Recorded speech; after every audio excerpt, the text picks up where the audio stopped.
Hello students, this is your English lesson. In this lesson, we are going to read unit number 1, The Restaurant from Oxford Reading Circle 3. Let's get started. Amna lived with her parents in a small apartment building on a busy street close to the center of the town. Her mother and father worked hard at their jobs and Amna worked hard at school. During the weekend, Amna's parents had a lot to do. On Saturdays, one of them took Amna to the library and then to her gymnastics class, while the other went shopping for food. Then they would do the household chores, speak to relatives on the telephone, and spend a long time preparing food. Amna's mother liked to make lots of curry and divide it up into portions so that she could heat up the food quickly every night after work. Her father liked food, but he could only cook one recipe, Dad's special vegetable surprise. He made it for Sunday lunch every week. While they cooked, Amna liked to read. Every weekday morning, Amna and her parents left the apartment together and walked down the stairs to the street. Amna would say goodbye to her parents and go down the street to her bus stop. She carried her books and her lunchbox of leftover food from the day before in a big backpack. Her parents walked up the road together and went in opposite directions.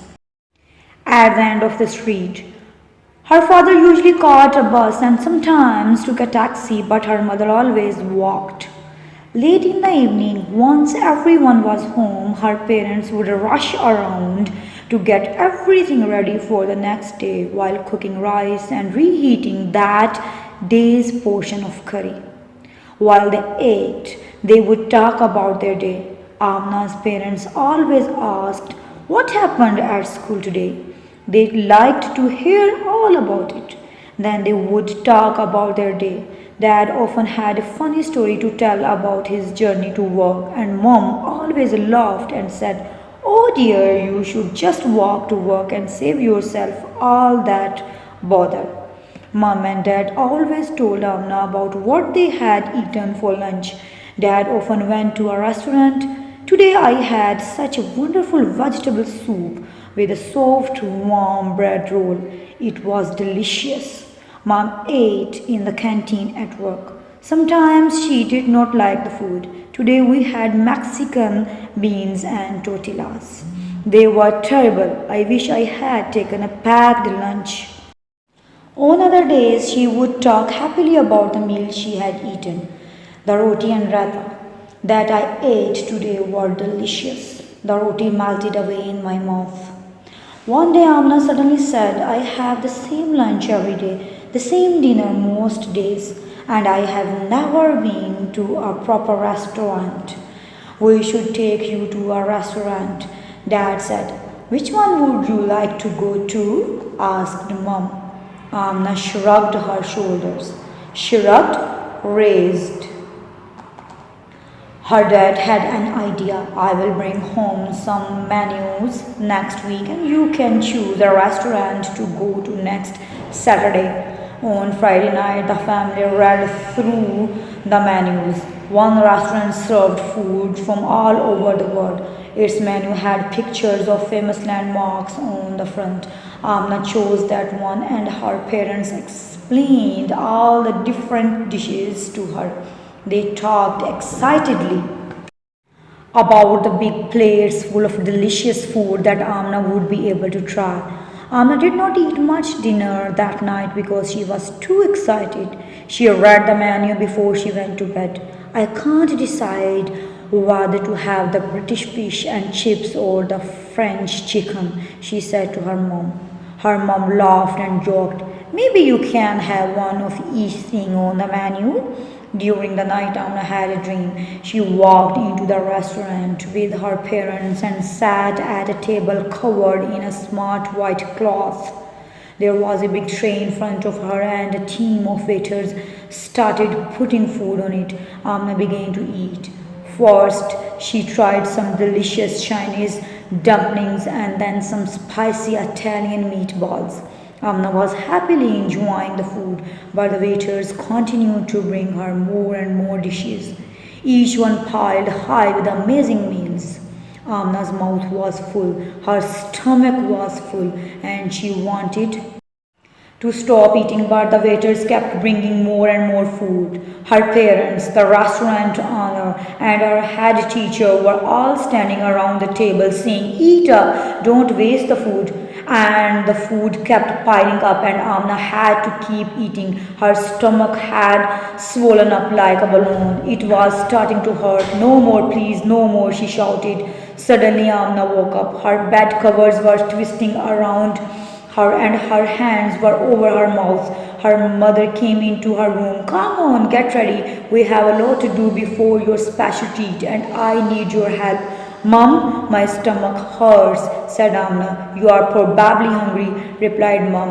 "Think of all the lovely things you can have at lunchtime." Amna groaned quietly and started to get ready. She ate a tiny breakfast and tried not to think about her dream as she helped her parents with the chores. By lunchtime, she was very hungry and was still a bit worried. At the restaurant, she looked at all the strange sounding names of the exotic dishes and listened to her parents talking about what they might have. Her parents seemed very happy, and Amna did not want to ruin it for them. Then she saw something and smiled. When the waiter came to take their orders, Amna's father ordered a Moroccan stew, and her mother chose a Russian specialty. "And for you, madam?" asked the waiter. Amna said, "I would like my favorite rice and curry, please." Her parents looked surprised and then laughed. "Excellent choice, madam," said the waiter. Now come to the questions. Number 1. Where does Amna live? Answer. Amna lives with her parents in a small apartment building on a busy street close to the center of the town. Number 2. What does Amna do over the weekend? Answer. On Saturdays, Amna goes to the library and to her gymnastics class. While her parents cook food, she likes to read. Number 3. Why do you think Amna chose our restaurants with famous landmarks? Answer. Amna chose a restaurant with famous landmarks because that restaurant served food from all over the world. She was excited when she looked at the pictures of famous landmarks on the front. Number 4. Why are Amna's parents surprised by what she orders at the restaurant? Answer. Amna's parents are surprised by what she orders at the restaurant because she eats the same rice and curry every day at home. B. Reference to context. Its menu had pictures of famous landmarks on the front. Amna chose that one and her parents explained all the different dishes to her. 1. What kind of food did this restaurant serve? Answer. This restaurant served food from all over the world. 2. What is meant by famous landmarks? Can you give an example of a famous landmark? Answer. The phrase famous landmarks means an easily recognizable object or a place such as monuments or heritage buildings that a place is famous for. Minar-e-Pakistan is a famous landmark in Lahore. 3. Name some of the dishes it served. Answer. The restaurant served some of the famous dishes such as the British fish and chips and the French chicken. C. Add the word in brackets in the appropriate place in each sentence. 1. He sometimes plays football on Sundays. 2. They sometimes read a book. 3. Parvez never gets angry. 4. Tom is usually very friendly. 5. I sometimes take sugar in my tea. 6. We don't go to restaurants often. 7. My grandmother always goes for a walk in the evening. 8. Sally usually helps her father in the kitchen. 9. They never watch TV in the afternoon. 10. They often have fruit for dessert. Thanks for listening. For new videos, don't forget to subscribe my channel. And if you like my videos, please share and like.